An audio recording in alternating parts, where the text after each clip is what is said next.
Part of the footage from the Bristol PD officer Alec Urado's body camera. Officer Urado was called to a Bristol, Connecticut residence along with Sergeant Dustin DeMonte and Alex Hamzy on the night of Wednesday, October 12th at approximately 10:42 p.m. to investigate a 911 call complaining of a disturbance on the property. Shortly after arriving on scene, the responding officers were fired on by the suspect, Nicholas Brutcher, who was reportedly firing more than 80 rounds at the officers. Both Sergeant DeMonte and Officer Hamzy were fatally shot. Officer Urado sustained a gunshot wound to the leg before managing to fire back at Butcher from behind his cruiser, killing him and ending the assault. John Krupinsky is a detective sergeant with the Danbury Police Department, serving as the president of the Connecticut State Fraternal Order of Police, and he joins us now in studio.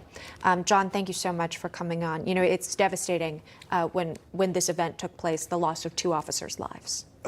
Yes, I mean, it's heart-wrenching. You have to remember, it's those officers have families. Mm-hmm. Dustin had children. He had one on the way. Has one on the way. Those are wives who will never see a husband again, children who will grow up without knowing their father. It's it's a very difficult time for the Bristol Police Department as well as men and women across the state involved in this. It is. Tell me about how this was set up. The fact that it was reportedly an ambush attack, is that something that's becoming more common? Are officers fearful of what they might encounter? Unfortunately, I have to say yes. That was number 69 of the year on ambushes. Wow. That's up 43% since 2020. You had someone lying in wait, and those officers were killed for no other reason than the color of the uniform that they were wearing. Oh, it's just devastating, and you point out the fact that this is not an isolated incident. We have seen at least 11 police officers shot across the country in this past week. That including, remember that off-duty officer who was among 5 people killed in a shooting rampage in North Carolina in Raleigh this past Thursday. So far this year, more than 250 cops have been shot in the line of duty, 56 fatally. It's up 14% from last year, 45% up from 2020. So tell me about what's made the difference in these past 2 years in your analysis as to why we're seeing these numbers skyrocket. Well, it's very unfortunate, but it has to do with how our politicians have been acting, how our Hollywood stars have been acting. In the year 2020, it became chic to demonize the police. And that's, once you desensitize the public to the police, look, for 200 years, the police had a great amount of respect by everyone in the public. And now, in the last, it's probably been the last 8 or 9 years, in Connecticut, these last 2 years, our legislators passed a bill that is horrific for policing in Connecticut. It stops us from doing our job. It's put more guns on the street. It has put more fentanyl on the street, and it's kept criminals out of jail.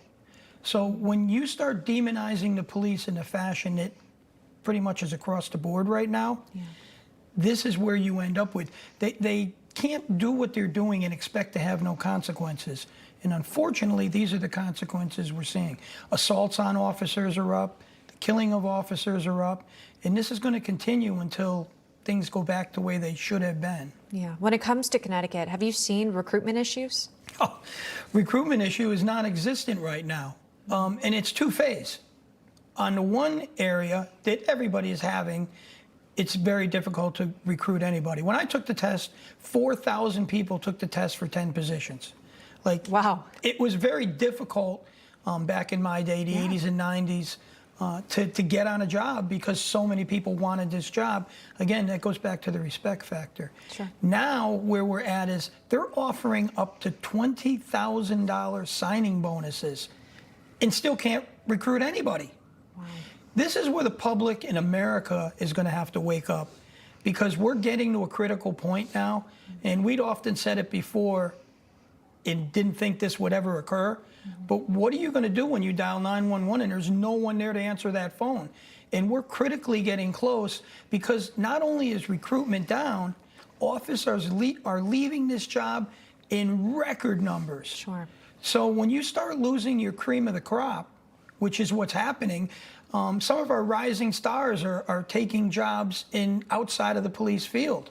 And when you can't bring anybody in and you're losing people at record numbers, it's becoming critical everywhere. Yeah, that is a major concern, as everyone wants their communities to stay safe and, of course, respect police officers.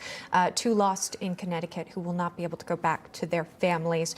John Krupinsky joining us. Appreciate you sharing your thoughts with us this morning. Thank you so much, and we appreciate you remembering our officers. Absolutely.